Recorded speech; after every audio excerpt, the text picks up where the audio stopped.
Hello everyone! Welcome to my channel. It's me again, Amelita L. For today's vlog guys, I'm going to cook simple pasta.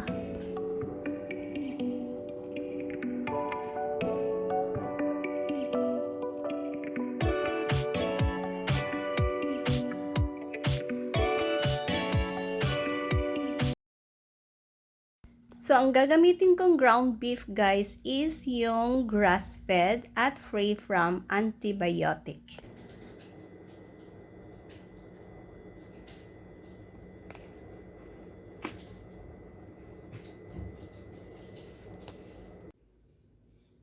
At yung pasta naman na gagamitin ko is spinach flavor siya. Kasi yung anak ko is selected vegetables lang ang kanyang mga kinakain. So ako talaga is gumagawa ako ng paraan para mapakain ko siya ng ibang gulay. So itong pasta na gagamitin ko is meron siyang spinach.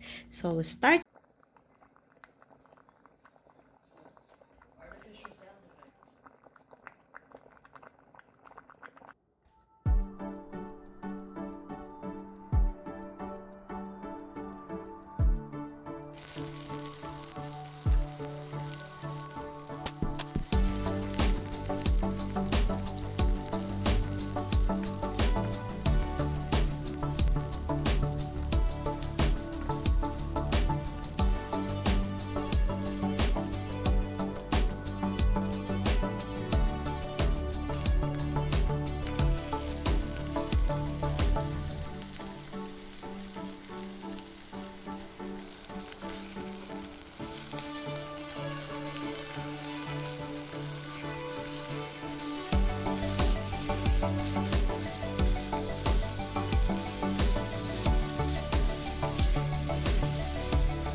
Maglalagay din ako guys ng shredded mozzarella cheese and grated parmesan cheese.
Ayan na guys, ang aking spinach pasta. It's ready. Ang dami kong linalagay na cheese guys because I love cheesy pasta. Thanks for watching guys.